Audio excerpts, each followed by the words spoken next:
Salam Rahayu, semoga kita sehat selalu. Misteri 26.000 lebih manuskrip kuno Nusantara di perpustakaan Universitas Leiden.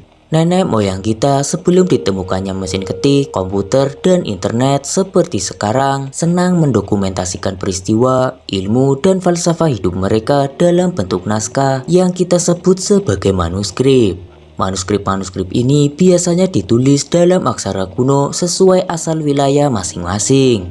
Ada yang ditulis menggunakan huruf Jawa Hanacaraka, menggunakan aksara Batak, aksara Sunda, dan masih banyak lagi. Ketika agama Islam mulai memasuki Nusantara, manuskrip juga banyak yang ditulis menggunakan huruf Arab. Yang ditulis juga sama seputar sejarah, ilmu leluhur, dan falsafah hidup mereka. Namun sayangnya, manuskrip-manuskrip kuno tersebut tidak semuanya bisa disimpan oleh pemerintah yang sekarang dan bebas kita akses untuk dipelajari. Kemanakah manuskrip-manuskrip kuno tersebut menghilang? Sebenarnya semua itu tidaklah hilang, lebih tepatnya tercecer di banyak negara. Ada yang tercecer di Malaysia dan ada yang tercecer di Inggris dan paling banyak ada di Belanda. Di Belanda sendiri ada sebuah universitas yang memiliki perpustakaan yang cukup besar, yang mampu menampung manuskrip kuno Nusantara dengan lengkap. Perpustakaan tersebut adalah Perpustakaan Universitas Leiden, Belanda yang menjadi jendela untuk melihat masa lalu Nusantara, yakni lokasi tempat tersimpannya naskah-naskah kuno Nusantara hingga mencapai 26.000 lebih naskah yang tersimpan. Bahkan Perpustakaan Nasional RI saja hanya memiliki sekitar 10.000 manuskrip saja.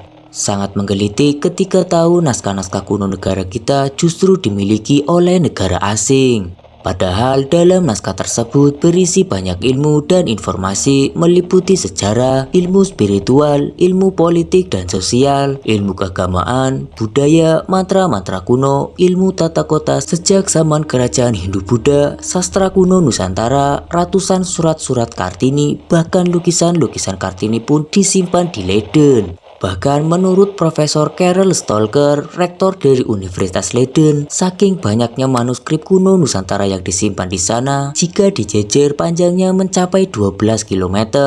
Pertanyaan yang paling menggelitik adalah seseksi itukah manuskrip-manuskrip kuno Nusantara? Sampai dulu para penjajah Belanda rela memboyongnya ke negara mereka hingga menumpuk puluhan ribu jumlahnya. Belanda memboyong naskah-naskah kuno tersebut untuk disimpan saja alias diarsipkan, ataukah ada maksud yang lebih penting dibandingkan sekedar mengarsipkan data-data dari wilayah jajahannya?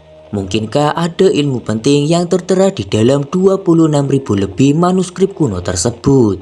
Sehingga Belanda rela menyediakan ruangan yang luas untuk penyimpanan dan menggelontorkan dana tak sedikit untuk biaya perawatannya. Karena merawat 26.000 lebih manuskrip kuno itu tidaklah mudah. Sebab leluhur kita dahulu menuliskan pengetahuan dan tata-tata mereka ke dalam lembaran-lembaran yang terbuat dari daun lontar dan daun nipah. Ada juga yang terbuat dari kulit. Jika tahunnya agak modern sedikit, barulah ditulis dalam bentuk buku berbahan kertas. Itu pun kondisinya sudah rapuh. Maka dari itu biaya untuk perawatannya juga tidaklah murah. Pada tahun 1575, Universitas Leiden dibangun karena Belanda sudah sangat menyadari pentingnya pendidikan. 12 tahun kemudian, tepatnya di tahun 1557, Perpustakaan Leiden resmi dibuka. Perpustakaan ini kemudian dibangun untuk mengarsipkan berbagai dokumen penting yang didapatkan oleh Belanda. Di tanggal 27 Juni 1596, koloni Belanda pertama berhasil berlayar dan berlabuh di Banten. Koloni pertama ini dipimpin oleh Cornelis de Houtman. Tentu saja mereka datang ke Banten untuk berdagang.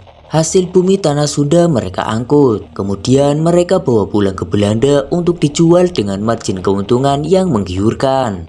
Aktivitas perdagangan ini kemudian dinaungi oleh sebuah perusahaan raksasa bernama VOC yang berdiri di tahun 1602.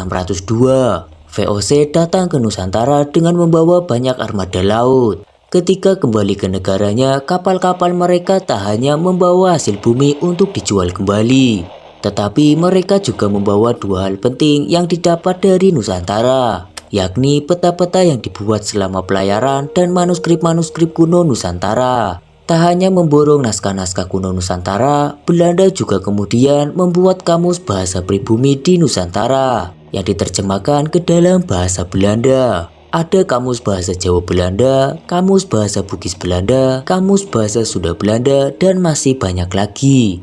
Tujuan dari dibuatnya kamus itu adalah supaya para akademisi Belanda bisa mempelajari isi dari naskah-naskah kuno yang diborong itu tadi.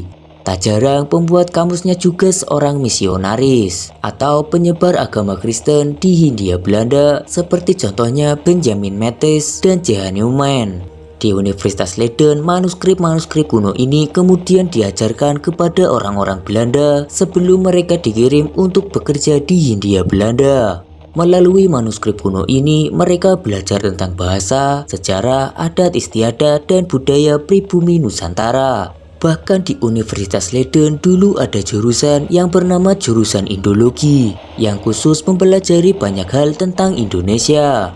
Setiap kali armada laut Belanda mendatangi Hindia Belanda, ketika pulang mereka kerap memboyong naskah-naskah kuno yang berhasil mereka temukan dan mereka dapatkan dari penduduk setempat. Menurut Sri Sulasi, Kepala Perpustakaan Nasional Republik Indonesia, pihak Indonesia mengalami kesulitan saat memulangkan naskah-naskah tersebut. Sebab manuskrip-manuskrip tersebut sudah dibeli di luar negeri. Mereka telah menginvestasikan banyak uang untuk membeli naskah-naskah tersebut.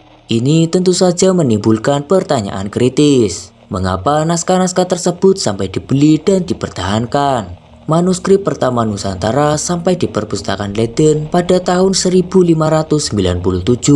Jumlahnya ada 10 manuskrip. Salah satu manuskrip ini berkode OR266. Ketika akademisi kita ingin mengkaji masa lalu Nusantara, mereka banyak yang harus pergi ke Belanda dahulu demi bisa membaca naskah-naskah tersebut. Beruntungnya kita yang hidup di zaman ini, karena sekarang Leiden telah memberikan 20.000 duplikat naskah kuno tersebut ke Indonesia. Selain itu, LIPI telah bekerja sama dengan KITLV untuk mendigitalkan naskah-naskah kuno tersebut, sehingga generasi penerus bangsa bisa mengaksesnya melalui sistem repositori dan depositori. Jika pihak asing saja masih memburu naskah-naskah kuno Nusantara hingga saat ini, mengapa kita yang justru ahli warisnya malah tidak sadar terhadap warisan dan juga sejarah nenek moyang kita?